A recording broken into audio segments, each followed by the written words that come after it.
Hello, welcome to my channel. Today I'm going to show you how to paint hydrangeas using acrylic paint. They're a lovely flower to paint. I made my sketch and transferred it to a 9x12 canvas panel, and because the sketch was rather faint, I reinforced it with a paint pen. You can go over the sketch with a rigger brush and raw sienna, or you could use a paint pen, or if you prefer, a pencil. The first thing I'm going to do is fill in the flower heads with a basic colour using sap green and titanium white for the first flower, and I call this my mid-tone, and I'll add lights and darks to this as I go on through the painting. I decided to do blue, pink and white, although that one in front looks a bit greenish at the moment, but that's just the base color and hardly any of that will show through at the end. I'll add lights and darks to it, but this is how I start off. I don't do any petals, I just smooth in the base color of the flower.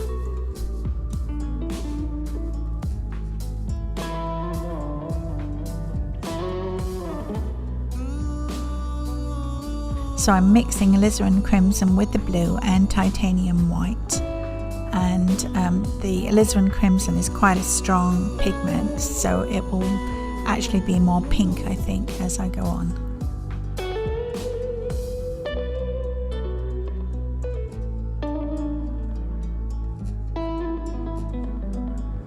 I've decided light is coming from the right, so the right side of each flower and the vase will be lighter. Because the paint on the flowers is still wet, I can use straight titanium white and it will mix and give me the pinks and blue hues that I want for those blossoms or flowers I guess. I do the same for the leaves, put in a mid-tone, and I'll go in later and add highlights and shadow to each leaf. The ones on the left, actually there are two on the left, they will be darker than the leaf that's on the right. And I'll do the same with the stems, although I add usually several different colors to a stem. You'll see as we go on. If you enjoy the video, please help my channel grow by giving me a like and hit the subscribe button to see more of my videos. Now I'm going to put in some petal shapes with this filbert brush. My brush is a little on the tatty side, but it's the only one I have at the moment. So I'm not putting in the florets themselves, I'm just putting in petal shapes, hardly defined at all. It really just adds texture more than anything else.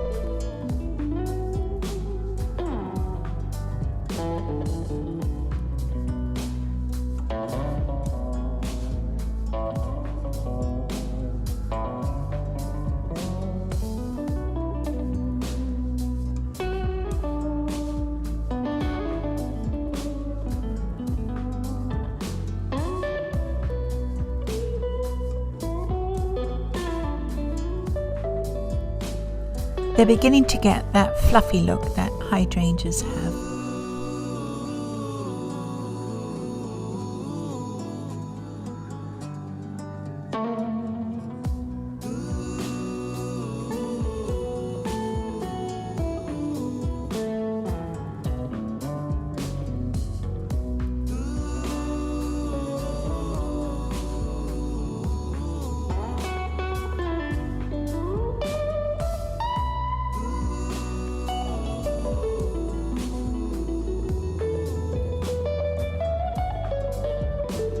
I'm going to use quite a large round to put in the florets, and they usually have 4 petals.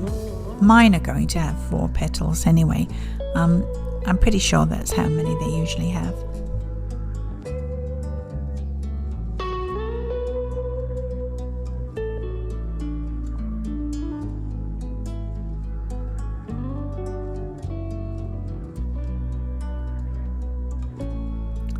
I pull the petals in from the outer tip in toward the center. I think that makes a better shape for a petal.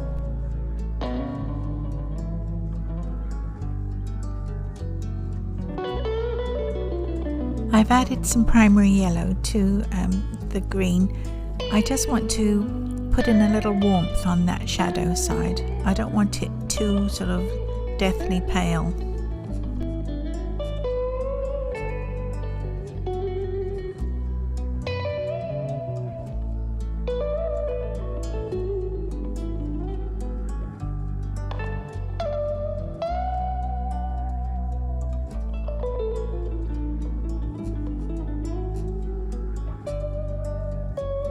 Putting in the florets is quite easy because you've got all those petal shapes underneath, so it's just a case of adding 2 or 3 here and there. It's not a big job.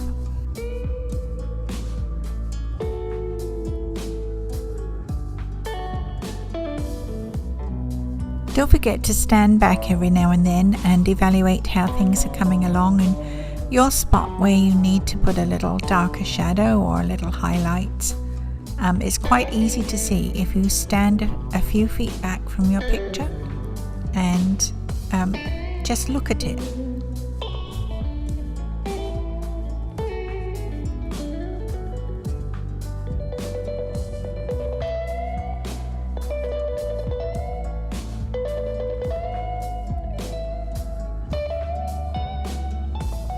One thing you need to do is make sure you don't have any hard lines where the shadow and the highlight side meet in the middle. I do tend to do that sometimes, and then I'll look at it after it's all dried and my paints are washed up and everything's put away, and I think, oh my gosh, I shouldn't have done that. For a brilliant highlight, I'm just using straight titanium white. As it dries, it dulls down a little bit, so it won't be quite as bright as when I first put it on.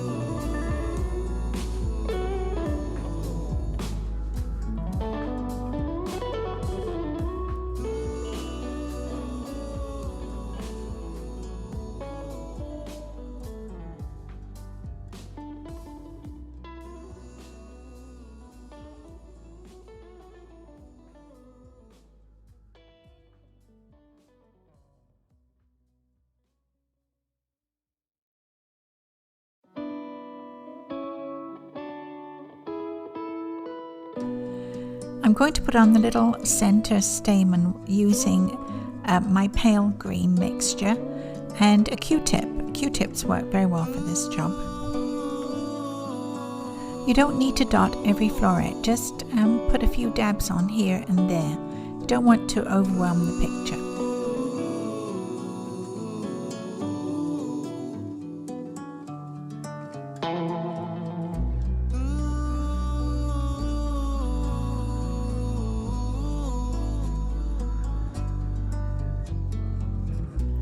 I added some more primary yellow because I thought they were a little lackluster, and so I'm dotting over the same ones, not putting in any extra ones.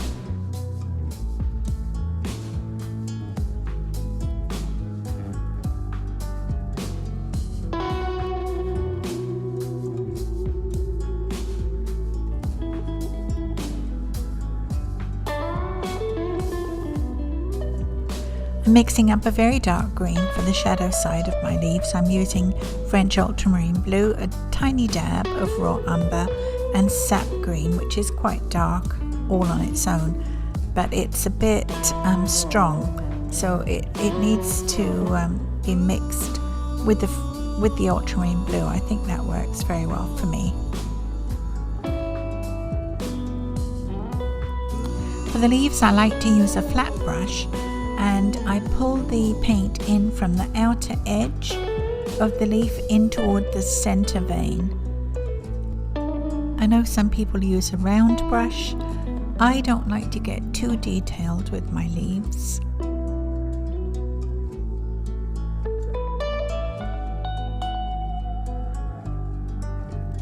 For the highlight on the leaf, I'm using primary yellow with titanium white and that green mixture that I have in the middle of my palette, and that will be the highlight on the leaf.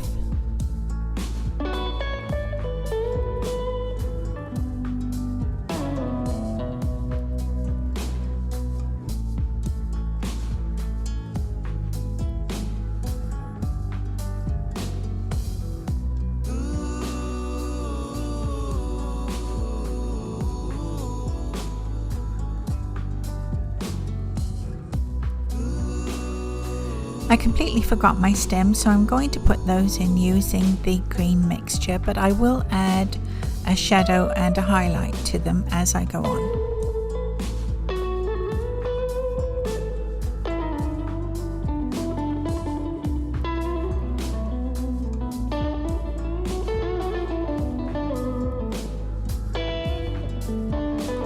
I'm using a liner brush, which is sometimes called a rigger, for the stems, but you could just as easily use a paint pen.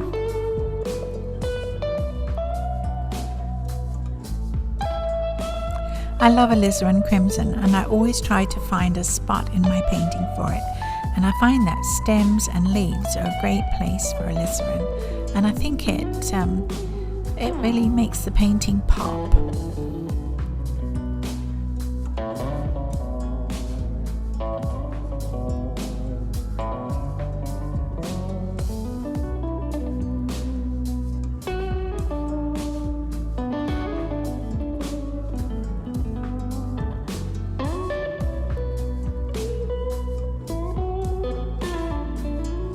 Although this video is really about painting the hydrangea flower, I thought I'd also show you how I paint the glass, because it's in a glass vase.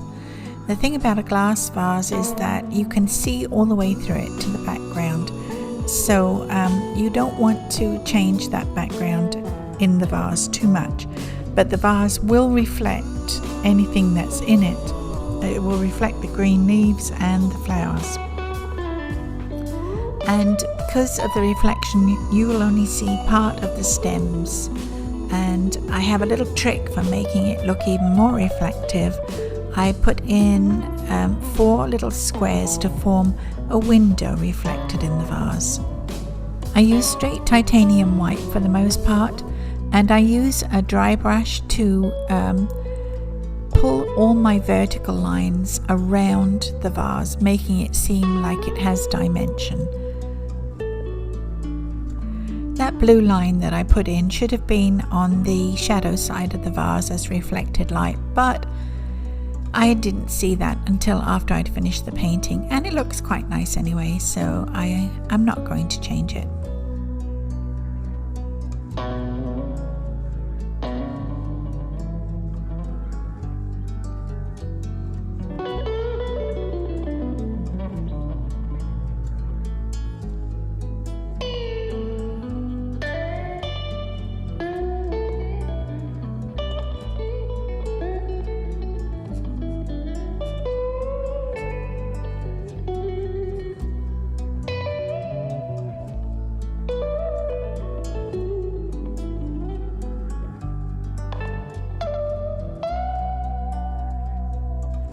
These do not have to be perfect squares, it's just a suggestion of a window being reflected.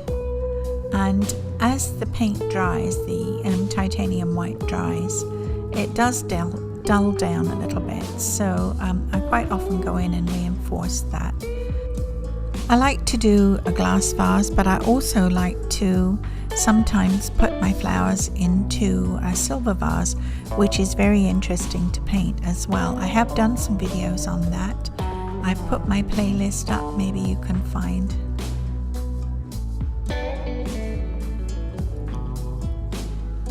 I'm using raw umber to draw a line under the vase which sets it on the table, which I haven't painted in, so I see. I have to do something about that.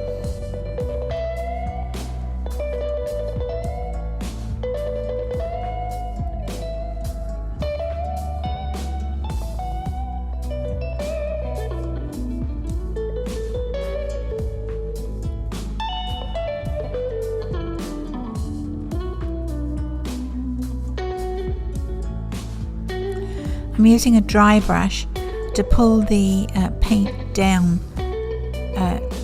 It just makes it look a little more realistic.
I gave it a minute or two for the paint to dry, and then I added masking tape just to make sure that my table edge is straight. And I'm using raw sienna to paint the table, and I have to manage to get that into the glass because you would see the table in there as well. So I might mess up a few things in the way of reflections, and I might have to go in afterwards and reinforce that. But this is how I correct my mistakes.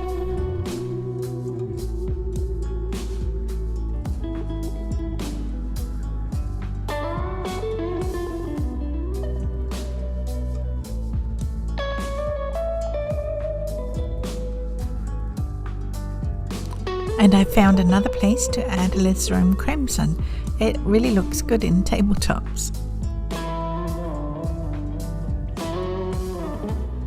I think I've put the reflection on the wrong side. I think it should be on the other side of the vase. But the overall picture was quite nice, if you don't look too closely at the details.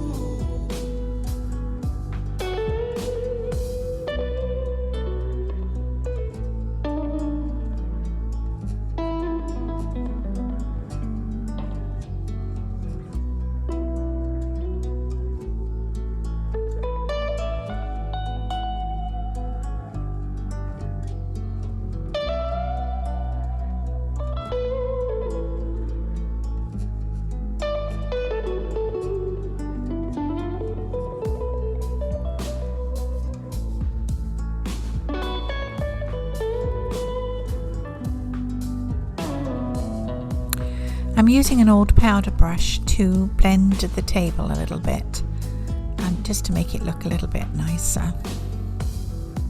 I used a paint pen to add the stem in the upper pink hydrangea because I completely forgot it, and I was looking at my photographs of the painting and realized I'd forgotten it. And paint pens are great for things like that. If you enjoyed the video, please remember to give me a thumbs up and hit the subscribe button. That helps the algorithm find me and helps my channel grow, and I'd appreciate it. Thank you very much for watching, and I'll see you next time.